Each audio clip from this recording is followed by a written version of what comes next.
Hello everyone and welcome to JK smart study. तो आज जेके SSB का बहुत पुराना ऑलमोस्ट 4-5 साल पुराना जो एग्जाम था वाइल्ड लाइफ गार्ड का, वो आज कंडक्ट कराया गया है जेके एसएसबी के द्वारा। बहुत ही अच्छा लेवल उसका रहा था, बहुत ही अच्छा स्टैंडर्ड था। लगता ही नहीं था कहीं से कि वो 10+10 10+10+2 लेवल की पोस्ट है। ठीक है, तो आज हम उस एग्जाम की जो इंग्लिश सेक्शन होती है उसको डिस्कस करेंगे। ठीक है, उसको सॉल्व करेंगे। तो चलो मेरे साथ इंग्लिश का ये सॉल्व करते हैं, इंग्लिश सेक्शन। ठीक है, इसके बाद मैं बाकी भी जीएस का भी सॉल्व करूंगी। लेकिन अगर मैं ओवरऑल ओवरऑल आपको एग्जाम का रिव्यू दूं तो बहुत ही मुश्किल आया था। मुश्किल बहुत ही नहीं, मतलब अच्छा खासा लेवल था। जितने उन्होंने 4-5 साल आपको दिए थे तैयारी करने के लिए, उसमें उन्होंने पूरा आपसे हिसाब लिया है कि आपने 4-5 सालों में क्या पढ़ा है। बहुत ही डिफिकल्ट जो जेके एसएसबी का जो न्यू ट्रेंड है, बिल्कुल ही जो बिल्कुल सिंगल लाइनर वन लाइनर जो क्वेश्चन पूछे जाते हैं जेके एसएसबी में, अब बिल्कुल ऐसा नहीं है। जो करंट अफेयर पूछे जाते थे 2016 15 2020 पीछे, करंट अफेयर 2026 के पूछे गए हैं। ठीक है, तो आने वाले एग्जाम के लिए आपको बिल्कुल तैयार रहना है कि किस तरह का लेवल जेके एसएसबी पूछ रहा है। ठीक है, तो चलते हैं आगे। आज टोटल 25 मार्क्स की इंग्लिश थी। हम डिस्कस करते हैं कि कितने इजी थे और कितने कितने ठीक हुए और कितने गलत हुए। ठीक है, उसका सबसे पहले था पैराग्राफ, मतलब कॉम्प्रिहेंशन थी। हमें एक लंबा सा पैसेज दिया हुआ था, हमें सॉल्व करना था। ऑलमोस्ट 4-5 क्वेश्चन थे जो हमें इसको सॉल्व करने थे। तो मैं आपको हर एक क्वेश्चन डिटेल से समझाऊंगी, करेक्ट ऑप्शन भी बताऊंगी। उसके बाद जो अभी जेकेएसबी की आंसर की नहीं आई है, तो बाद में हम उसको आंसर की के साथ भी मैच करेंगे। क्या जो मैंने पढ़ाया है, जो जेकेएसबी ने अपनी आंसर की में बताया है, क्या वो बिल्कुल ठीक है? ठीक है, तो स्टार्ट करते हैं। Let's start. तो मैं पढ़ती जाऊंगी। जिन्होंने दिया है एग्जाम तब भी ठीक है, वो भी देख लो, उनका रिव्यू हो जाएगा। जिन जो आने वाले एग्जाम की तैयारी कर रहे हैं उनको भी पता चल जाएगा कि किस तरह का लेवल आने वाला है।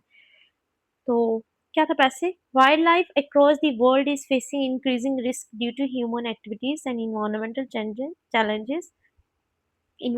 चेंजेस। तो जितनी भी वाइल्ड लाइफ है दुनिया भर में, वो चैलेंज फेस कर रही है ह्यूमन एक्टिविटीज की वजह से। या तो इन्वायरमेंट चेंज हो रहा है, क्लाइमेट चेंज हो रहा है, उसकी वजह से बहुत सारी वाइल्ड लाइफ जो है वो रिस्क फेस कर रही है। ठीक है, रैपिड डिफोरेस्टेशन हो रही है, जंगल कट रहे हैं, जो एग्रीकल्चर लैंड है उसका एक्सपेंशन हो रहा है। ठीक है, जंगल काट काट के लोग अपनी एग्रीकल्चर के लिए लैंड बना रहे हैं। अर्बनाइजेशन हो रहे हैं, शहर बन रहे हैं। ठीक है, इंडस्ट्रियलाइजेशन हो रहा है, क्लाइमेट चेंज हो रहा है। Have significantly reduce natural habitat, जो भी नेचुरल हैबिटेट्स है वाइल्ड लाइफ के, वो रिड्यूस होते जा रहे हैं। और ये इससे क्या हो रहा है, मैनी स्पीशीज जो होती हैं स्मॉलर मोर फ्रेगमेंटेड एरियाज, मतलब बहुत ही जो स्पीशीज होती हैं वो अब छोटे छोटे एरियाज तक सीमित रह गए हैं। इसका रिजल्ट क्या आ गया, जो ह्यूमन की जो वाइल्ड लाइफ कॉन्फ्लिक्ट है वो बहुत बढ़ गया है। इतना पहले नहीं था, अभी ये फ्रिक्वेंट हो गया, मतलब ज्यादा बढ़ गया है। ह्यूमन की और वाइल्ड लाइफ की जो आपस में जो कॉन्फ्लिक्ट है, ये दिन ब दिन बढ़ता जा रहा है। Posing threats to both animals and local community. ठीक है, एनिमल्स को भी थ्रेट्स हैं, वो वहाँ जो लोग रहते हैं, लोकल कम्युनिटी, जो ट्राइबल पीपल जो वाइल्ड लाइफ में रहते हैं, ठीक है, फॉरेस्ट में रहते हैं, उनके उनके लिए भी परेशानी बढ़ी गई है। In response to these challenges, ये जो चैलेंजेस है, कौन से चैलेंजेस है? यही जो कॉन्फ्लिक्ट बढ़ रहे हैं, एनिमल्स को नुकसान है, कम्युनिटीज जो लोकल कम्युनिटीज है उनको नुकसान है। गवर्नमेंट्स एंड कंजर्वेशन, हमारी सरकार और जो बहुत सारी कंजर्वेशन की जो संस्थाएं हैं, उन्होंने इम्प्लीमेंट क्या किए हैं, बहुत सारे मेजर्स। क्या मेजर्स? वाइल्ड लाइफ को प्रोटेक्ट करने के। इसमें इन्होंने क्या बनाया है, नेशनल पार्क्स बनाए हैं, वाइल्ड लाइफ सेंचुरीज बनाई हैं, वाइल्ड रिजर्व बनाए हैं। इसमें जो कि कंजर्व करते हैं हैबिटेट को, जो कि क्रिटिकल, मतलब जो डेंजर में बहुत खराब कंडीशन में जो हैबिटेट्स पहुंच गए हैं, वो इनको कंज़र्व करते हैं, ठीक है? प्रोटेक्ट करते हैं। जो एंटी पोचिंग लॉज़ हैं, वो भी स्ट्रेंथन कर दिए गए हैं एंड यूज़ टेक्नोलॉजी भी हम यूज़ कर रहे हैं, कैमरा ट्रैप्स और सैटेलाइट की ट्रैकिंग भी हम देखते हैं, जिससे हम इंडेंजर्ड स्पीशीज़ का हमें पता चल जाता है। ठीक है? एंटी पोचिंग लॉज़ क्या होते हैं? पोचिंग मीन्स क्या होता है? जब आप किसी भी एनिमल्स का जो इल्लीगली उसकी हंटिंग करते हैं, उसको मारते हो, ये पोचिंग होगी। और इसके लिए हमने एंटी पोचिंग लॉज़ भी बनाए हुए हैं। बहुत सारे हमने कैमरास, ड्रोन ड्रोन या सैटेलाइट से हम देखते हैं कहाँ-कहाँ इंडेंजर्ड स्पीशीज़ है। इंडेंजर्ड स्पीशीज़ कौन-सी होती हैं? इंडेंजर्ड स्पीशीज़ वो होती हैं जो कि मतलब बहुत ही कम रह गई हैं और अगर उनका ध्यान नहीं रखा गया तो वो जल्दी खत्म हो जाएँगी, एक्सटिंक्ट हो जाएँगी, ठीक है? ओके, नेक्स्ट आगे चलते हैं।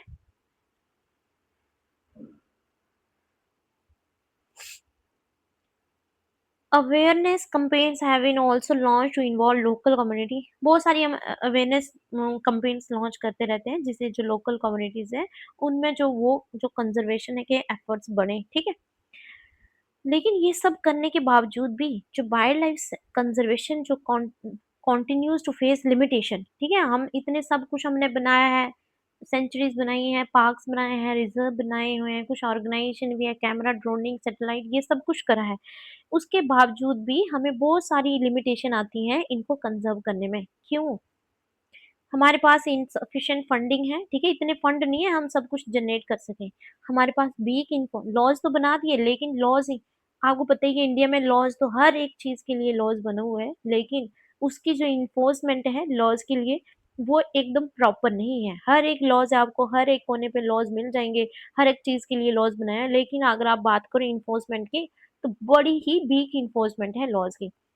एंड लैक ऑफ कोऑर्डिनेशन है। देखो एक टुगेदरनेस है ही नहीं है किसी में, एजेंसी के बीच में नहीं है और जो बिल्कुल एजेंसियों के बीच में जो टुगेदरनेस उनके बीच का तालमेल नहीं होता है, तो ये क्या करते हैं मतलब उसमें इफेक्टिविटी जो होती है, इफेक्टिवनेस जो होती है बिल्कुल कम कर देता है कंजर्वेशन प्रोग्राम में, ठीक है?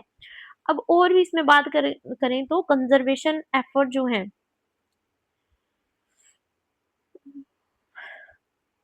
देखो, क्या है जो लोकल लोग उधर रहते हैं, तो आपने कोई कंज़र्वेशन कोई चीज़ स्टार्ट करी, ठीक है? कंज़र्व करने के लिए।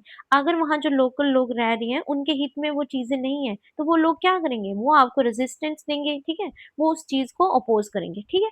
The way forward lies in adopting an integrated approach हम आगे फ्यूचर के लिए क्या कर सकते हैं? इंटीग्रेटेड अप्रोच अपनाएँगे, बैलेंस करेंगे ताकि इकोलॉजी भी हमारी प्रोटेक्ट होती रहे और हमारा जो ह्यूमन का डेवलपमेंट है वो भी ये होता रहे, ठीक है? सस्टेनेबल डेवलपमेंट हम अपना करना चाहते हैं।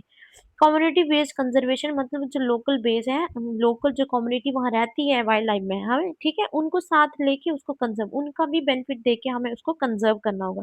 रिस्टोरिंग डिग्रेडेड हैबिटेट्स जो जी हमारे जो खत्म हो चुके हैं, जो मतलब जो क्रिटिकल कंडीशन में हैबिटेट्स हैं, जहाँ रहते हैं जानवर, उनको फिर से रिस्टोर करना होगा। Encouraging sustainable land use practices हमें बिल्कुल सस्टेनेबल लैंड यूज़ करना होगा और एकदम सस्टेनेबल हमें ऐसा यूज़ करें, ठीक है? लैंड का हम ऐसे यूज़ करें ताकि ना ही वो जो नेचर है, प्रकृति है, उसका नुकसान हो और ना ही और हमारा बेनिफिट भी होता चले, ठीक है?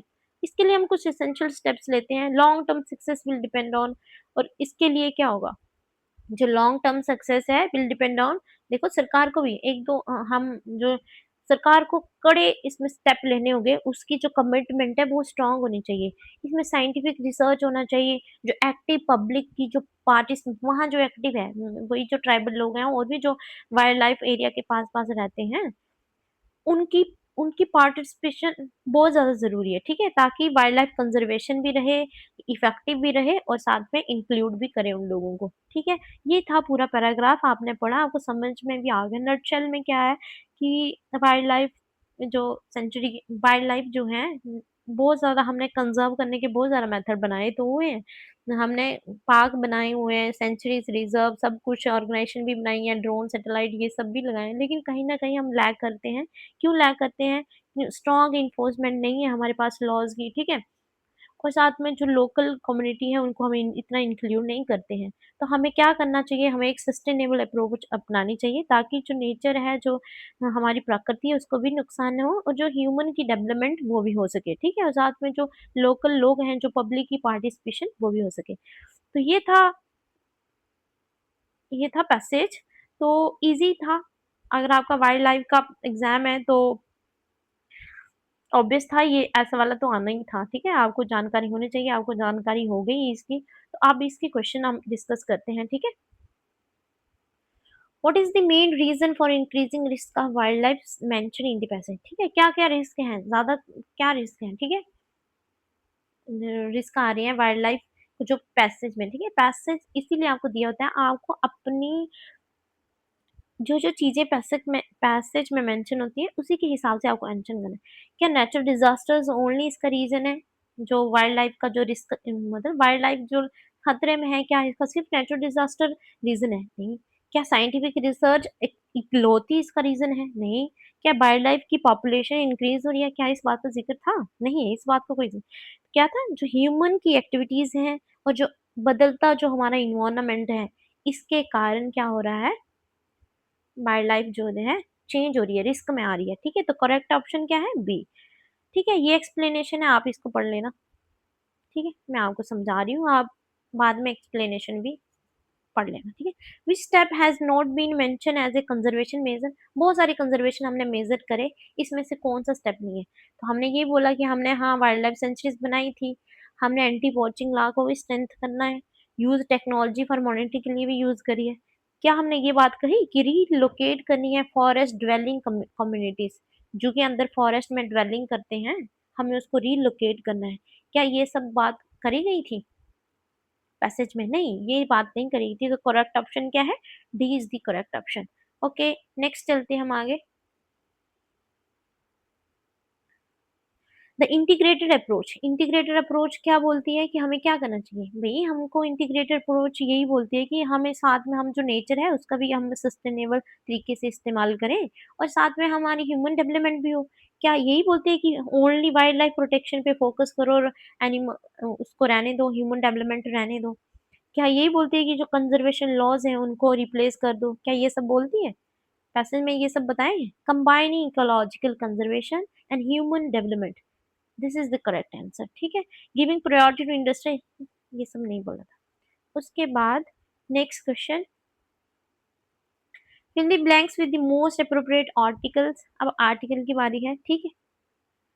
During this ceremony dash eulogy was read to celebrate the life of dash a humble person, तो क्या आर्टिकल आएगा? यूलॉजी क्या है, इसको हम यूलॉजी पढ़ते हैं, ठीक है। तो आपको पता ही है आर्टिकल द जो होता है ये इसके अपने रूल्स हैं, और ए जो एन होते हैं ये आपको पता है, आपको जो स्पेसिफिक चीजें होती हैं उन स्पेसिफिक जो, हाँ, जो मतलब नॉर्मल चीजें होती हैं उनके लिए, और साथ में ये वॉवल और कॉन्सोनेंट साउंड पे भी डिपेंड करता है। ये कहने को तो ये वॉवल से स्टार्ट हो रही है इसे, लेकिन इसकी जो प्रोनाउंसिएशन है, इसकी जो साउंड है वो कैसे बोलती है, इसकी साउंड बोली जाती है यूलो, यानी कि वाई से, वाई साउंड दे रही है यूलो, तो क्या इसके साथ एन आएगा? नहीं, इसके साथ क्या आएगा, ए यूलो। During the ceremony eulogy was read to celebrate the life of a humble. So option A is the correct answer. Okay, next question.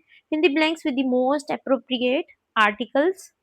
So no one imagined that such a heinous crime could occur inside the victim. ये proper एकदम specific जगह दे दी proper, तो इसलिए हमें यहाँ the लगाना पड़ेगा। Option D is the correct answer. ठीक है, आगे क्वेश्चन के लिए हम बढ़ते हैं। ये देखो, ये बहुत एक्सप्लेनेशन है, आप इसको पढ़ लेना क्यों ये नहीं था, ठीक है। मैं पूरा आपको डिस्कस कर रही हूँ। यहाँ भी आर्टिकल का है द स्टोरी, तो आपको बताइए कोई स्टोरी है किसी मूवी की तो वो स्टोरी स्पेसिफिक होगी, ठीक है। उसके लिए हमें उसको पर्टिकुलर बनाने के लिए इधर द लगाना है। अराउंड, ये क्या है, वन, वन से स्टार्ट हो रहा है, one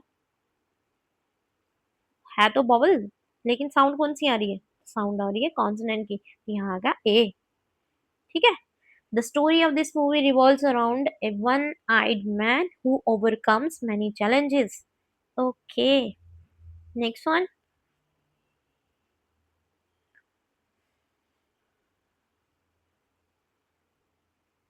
Select the most appropriate synonym of the given word. Fecund. Fecund क्या होता है? Fecund होता है ऐसा इंसान नहीं, आप ऐसी चीज जो आपको क्या देती है, जो आपको प्रोड्यूस देती है, कुछ प्रोड्यूस करके देती है, कोई ऑफस्प्रिंग देती है, कोई प्रोडक्शन करके दे देती है, वो होती है फीकन, ठीक है। तो स्ट्रीट लाइट और प्रोलिफे और बैरन जे हो गए इसके एंटोनियम। और प्रोलिफिक होती है, यही है, प्रोडक्शन करती है कुछ चीज़ जो एडवांस एडवांस आपको देती है, ठीक है? ये प्रोलिफिक मीन्स हाईली प्रोडक्टिव और फर्टाइल मैं, ठीक है? ये होता है प्रोलिफिक और यही इसका करेक्ट सिनोनिम्स है। स्टीराइल, बैरन, मतलब कुछ चीज़ बैरन भी बोलते हैं ना, बैरन लैंड, उसमें कुछ है ही नहीं, ठीक है? वो आपको प्रोड्यूस नहीं दे रही है। हम बोलते हैं ना बैरन, खाली जगह जो बिल्कुल वो पड़ी होती है बंजर ज़मीन, उसको बोलते हैं barren. These are antonyms, they mean unable to produce, ठीक है? ये इसका मतलब है ये कुछ प्रोड्यूस नहीं कर सकते। स्कैंटी का मतलब होता है बहुत सारी ऐसी चीज़ बहुत ही स्मॉल इन अमाउंट में है, इनसफिशिएंट है, इतनी ज़रूरी नहीं है, बहुत ही कम अमाउंट में है, ठीक है? देखो अगर आप डेली वोकैब पढ़ते हो तो आपको ये ईज़ी लगेंगे, ये वर्ड बहुत ही ईज़ी है, ठीक है? ईज़ी लेवल में अगर आप डेली वोकैब सेशन पढ़ते हो, एडिटोरियल पढ़ते हो, तो आपके लिए ये जो सिनोनिम और एंटोनिम्स थे, ये बिल्कुल मुश्किल नहीं थे आपको। प्रोडिगल कौन होता है? ऐसा इंसान जो बहुत ज़्यादा खर्चालू है, बहुत ज़्यादा खर्चा करता है, बिना सोच समझ के खर्चा कर देता है, उसको बोलते हैं प्रोडिगल। और एक्स्ट्रावेगेंट भी सिनोनिम पूछा है तो एक्स्ट्रावेगेंट का सेम सिनोनिम। फ्रूगल और पार्सिमोनियस क्या होते हैं? ये लोग बहुत सोच समझ के खर्चा करते हैं, बिल्कुल केयरफुल होके। पेनोरियस होता है जिसके पास कोई पैसे है ही नहीं, ठीक है? कम पैसे होते हैं उसके बाद, ठीक है? आगे चलते हैं नेक्स्ट क्वेश्चन के लिए।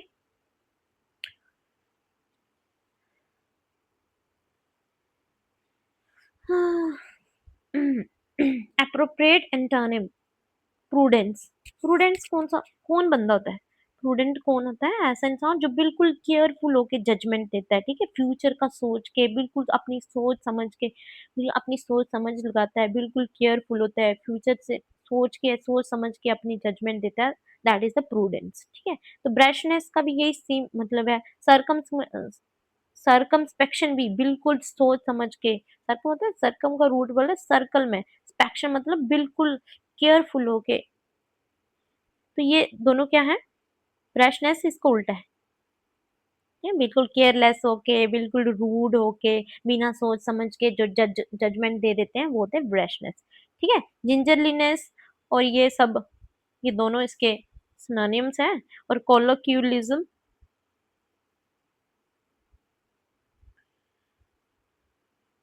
रेफर टू इनफॉर्मल लैंग्वेज बोलते हैं हम। इनफॉर्मल लैंग्वेज आज गोना भी ऐसे हम यूज करते हैं, ये इसको बोलते हैं कोलोक्यूलिज्म, ठीक है? ये फॉर्मल लैंग्वेज में नहीं आते हैं जो वर्ड्स, ठीक है?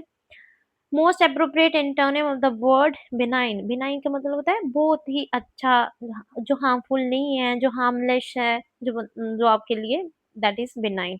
तो इसका एंटोनिम उल्टा तो पनिशियस होता है, बहुत ही खराब, डेंजरस आपके लिए, ठीक है? ये इसके सिनोनिम्स हो गए, सेम वर्ड, ठीक है? pernicious होता है मींस हार्मफुल, डेडली। बेनाइनस हो गया, ये हार्मलेस होता है। एनोडाइन और इनॉक्शियस होते हैं, ये मींस हार्मलेस है, कोई चीज जो पे नहीं करेगी। अब सेलुब्रियस का मतलब है सल्लू बाई बहुत हेल्दी है, तो सल्लू बाई का मतलब है ऐसे मैं आपको बता रही हूँ, इसको याद रखने की ट्रिक है, ठीक है? हेल्दी खाते हैं तो ये मीन्स इसका मतलब होता है हेल्दी, सेलुब्रियस का। Fill the blanks with suitable preposition। तो he has a deep aversion ये फिक्स प्रीपोजिशन है। एवर्जन के साथ टू लगता है। एवर्जन क्या मतलब? उसको बहुत नफरत है, मतलब निंदा, कड़ी, उसको पसंद नहीं है, बहुत नफरत है हिपोक्रेसी से। He has a deep aversion, बिल्कुल पसंद नहीं करती है हिपोक्रेसी, तो एवर्जन के साथ फिक्स प्रीपोजिशन लगती है टू, ठीक है? आगे चलें। शी इज अडेप्ट, ये बहुत ही कंफ्यूजिंग वर्ड है और आए दिन हर एग्जाम में आता ही रहता है अडेप्ट, ठीक है? मैंने बहुत सारे जेकेसीबी के पिछले पेपर्स देखे हैं जिसमें ये वर्ड, या तो इसका वर्ड मीनिंग पूछ लेंगे या तो ये ऐसे ही फ्रेजेस में आके आपको प्रीपोजिशन में पूछा, तो इसके लिए फिक्स प्रीपोजिशन होती है एट, ठीक है? एट इज, इसका मतलब क्या होता है? जीनियस, कोई बिल्कुल ही स्किलफुल है उस चीज के लिए, बिल्कुल ही मतलब उसको वो चीज़ बहुत अच्छे से आती है, ठीक है? She is adapt eight solving complex mathematical problems. इसमें बहुत ही कंफ्यूजिंग वर्ड है, अब मैं आपको बताती हूँ। ADAPT, एक है अडेप्ट, एक है ADOPT अडॉप्ट, ठीक है? और ये क्या है? ADEPT। अडॉप्ट का मतलब क्या होता है? आपने कुछ अडॉप्ट कर लिया, कुछ चीज़ ले ली, ठीक है? अडॉप्ट कर लिया। अडेप्ट का क्या मतलब है? आप परिस्थिति में ढल गए, ठीक है? जैसे अडैप्टेशन आती है एनिमल्स में कि वो उस एनवायरनमेंट में डल गया, वो वैसा ही रहने लगते हैं, ठीक है? अडैप्टेशन। इसके साथ लगती है अडैप्ट टू, शायद टू लगती है इसके साथ प्रीपोज़िशन, और इसके साथ लगती है अडैप्ट के साथ एट। इसके साथ 2-3 प्रीपोज़िशन लगती हैं, अडॉप्ट के साथ इनटू, फॉर, 2-3 लगती हैं, ठीक है? वो आप चेक कर लेना। The manager was accused of, ये आपको पता होना चाहिए, जो फिक्स प्रीपोज़िशन है इसके साथ ऑफ लगेगा। Which of the following sentence contains inquisitive verb? Inquisitive verb, इनक्वेट का मतलब क्या होता है? जो कि बिल्कुल ही बिगिनिंग स्टेज में है, या तो ऐसी कोई चीज़ जो अपनी स्टेज चेंज कर रही है, ठीक है? तो शी रन्स एवरी मॉर्निंग, ये अपनी हैबिट बता रहा है। ही रोट अ लेटर, मतलब ये पास्ट में कोई काम हो गया उसको बारे में बता रहा है। बॉयज क्रिकेट खेल रहे हैं, तो इसके लिए जो चेंज स्टेट कर रही है, द स्काई डार्कन सडनली, एक स्टेज से दूसरी स्टेज में पहुंच गया, तो ये इनकोएटिव वर्ब होते हैं, ठीक है? Next, as the night advance the air cooler, तो एडवांस क्या है? Advance is the due to, ये पास्ट की बात हो रही है, तो इधर वर्ब कौन सी लगेगी? ठीक है, कौन सी वर्ब लगेगी?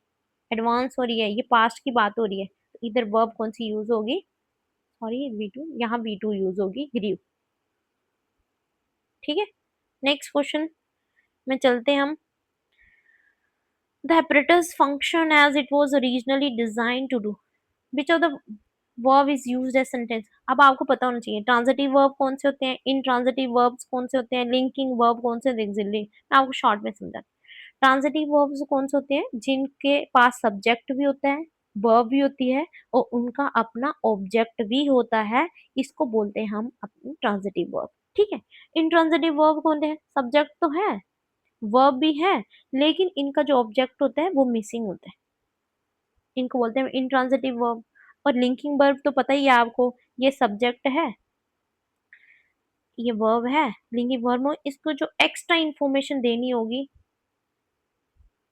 इंफॉर्मेशन ऐड करनी होगी, इसको लिंकिंग वर्ब बोलते हैं। एक्सिलरी वर्ब तो आपको पता ही है, सारे एक्सिलरी वर्ब इज एम और ये वो जो होते हैं शेल कुड, ठीक है, ये एक्सिलरी वर्ब होते हैं। अब यहाँ कौन से यूज हुए हैं, ठीक है?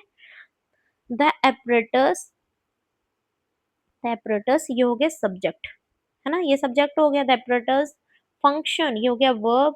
As it was originally design to do, apparatus या मशीन वो ऐसे काम करी है जैसे ओरिजिनल उसको डिजाइन किया गया था, लेकिन कब कब वो काम करने लगी? आफ्टर रिपीटेड, बहुत सारे ट्रायल्स करने के बाद वो apparatus, देखो इधर ऑब्जेक्ट है नहीं है, जनरली ऑब्जेक्ट क्या होता है? नाउन होता है ज्यादातर, या तो प्रोनाउन होता है, फ्रेज भी हो सकती है, क्लॉज भी हो सकता है ऑब्जेक्ट, लेकिन ये जो फंक्शन है ये यूज हुआ है एज अ ऑब्जेक्ट, नहीं एज अ ट्रांजिटिव वर्ब। इसका ऑब्जेक्ट आगे मिसिंग है, तो इसीलिए हम इसको बोलेंगे ट्रांजिटिव वर्ब, ठीक है? Which of the following determiners in the sentence are correctly matched with their type? ठीक है, डिटर्मिनर्स आपको पता है ना, ये नाउन है, इधर डिटर्मिनर यूज होते हैं, और ये नाउन के बारे में इंफॉर्मेशन देते हैं आपको डिटर्मिनर्स, ठीक है? बहुत सारे टाइप के डिटर्मिनर्स होते हैं, ठीक है? मैं आगे आपको समझाती हूँ डिटर्मिनर्स के, ठीक है? नेक्स्ट क्वेश्चन में ही आपको बता देती हूँ डिटर्मिनर्स। ये देखो,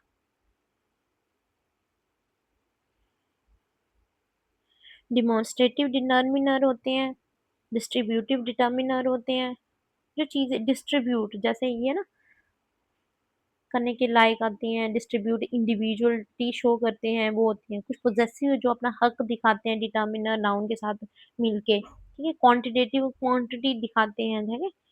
ठीक है, ऐसे डिटर्मिनर को ये बोलते हैं हम। आगे चलते, क्वेश्चन कौन सा था? ये वाला क्वेश्चन था,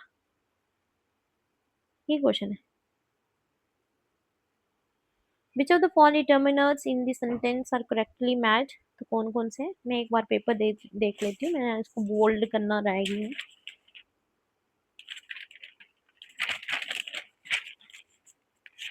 तो इसमें कौन से? तो इसमें दीज है, these books are very informative, तो ये डिमॉन्स्ट्रेट कर रहे हैं हाँ ये मेरी बुक्स हैं, तो ये तो करेक्ट है, ठीक है? She has some doubts about the proposal, तो सम डाउट्स ये डिस्ट्रीब्यूटिव नहीं है, ये कौन सी है? ये क्वांटिटेटिव है, ठीक है। उसके बाद माय ब्रदर लिव्स, तो ये ठीक है क्योंकि इसमें पोजेशन दिखा रहा है, तो पोजेशन डिटर्मिनर है, ये बिल्कुल ठीक है। Each student receive a certificate, each student, student each किसके साथ लगता है? ईच लगता है अनकाउंटेबल नोन के साथ। तो स्टूडेंट क्या है? स्टूडेंट काउंटेबल नोन है, तो इसके लिए क्या लगेगा? ईच लगेगा। मेनी स्टूडेंट क्या लगेगा? Many student receive a certificate, तो ये गलत है, ये क्वांटिफाई तो ओनली कौन कौन से ठीक है? ये फर्स्ट और सेकंड थर्ड, फर्स्ट और थर्ड ओनली ठीक है, ठीक है। आगे चलते हैं। In which sentence in the determiner wrongly used, wrongly कौन से यूज है? Despite checking each record carefully the auditor could not detect the financial discrepancy fortunately she has some relatives,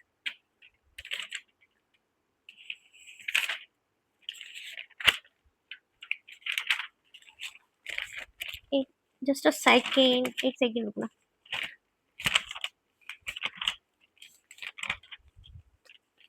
hmm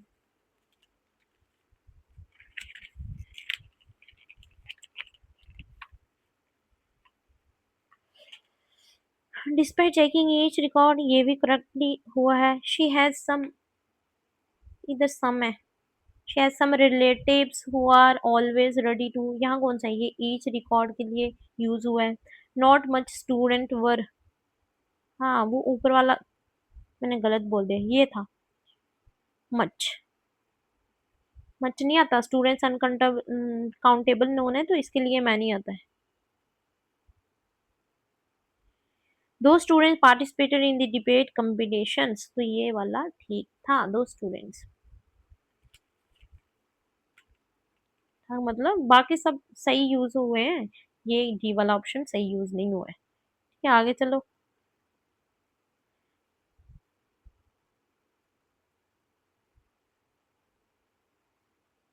Which of the following sentence contain a possessive determiner?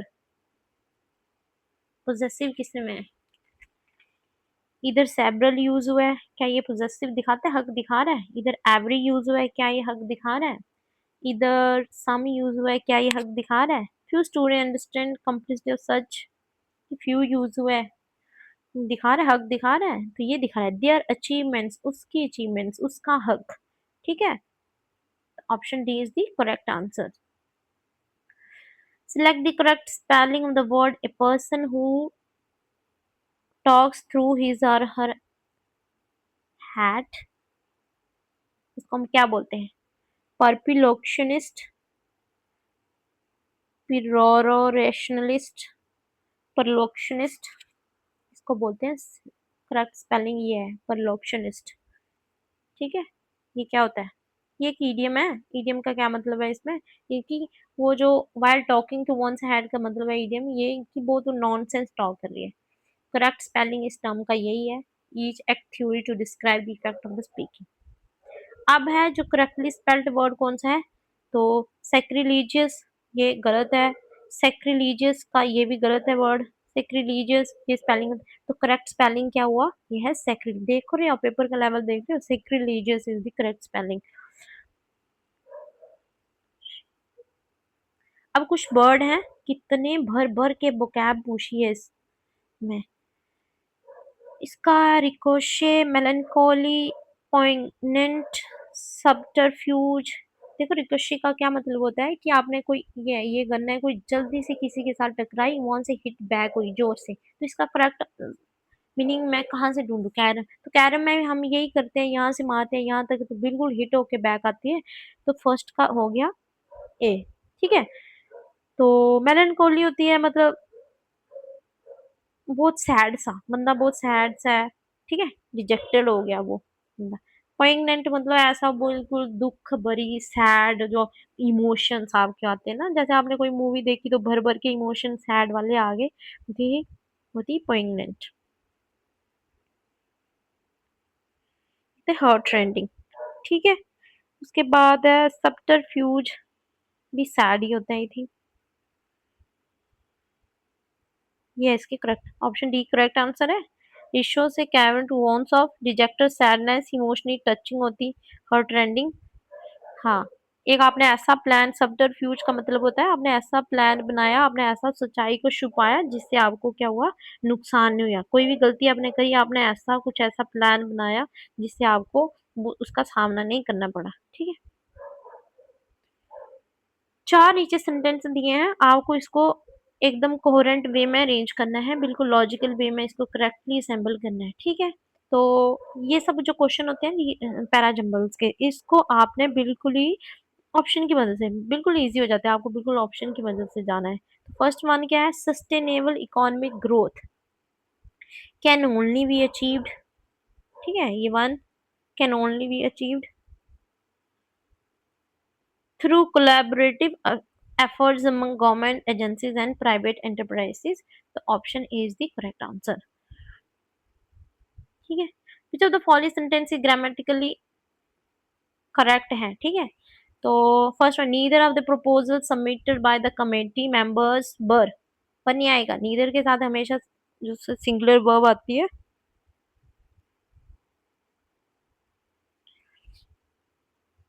इधर was आएगा, ये correct नहीं है। Hardly had, हाँ hardly के साथ when use होता है। ठीक है, each of the participants have express their concern regarding, तो हैव नहीं आएगा। ईच क्या है, ईच के साथ हमेशा हैज आता है, हैज मतलब सिंगुलर वर्ब आती है। The data collected from various sources indicated that, the indicator देखो पास्ट फॉर्म है, तो दैट दी रिजल्ट्स आर, इधर आपने प्रेजेंट फॉर्म यूज कर दिया आर, इधर आपको यूज करना था वर, तो करेक्ट ऑप्शन कौन सा है, ऑप्शन नंबर बी। ठीक है, उसके बाद आगे चलते हैं लास्ट क्वेश्चन की ओर। Select the most appropriate option that can substitute the underlined segment in the given sentence. The committee was divided in its opinion and the chairman remarks only add fuel in the fire. तो क्या है fuel in the fire, क्या है, idiom है ना एक, तो idiom का क्या मतलब है, फ्यूल, जलती हुई आग में घी डालो, है ना, जलती आग में घी डालो। एक बात जो पहले से खराब है आपने और बात कह कह के इसको खराब कर दिया, तो इसका क्या है, क्या मतलब है इसका, added to the into the fire है, added fuel to the fire है।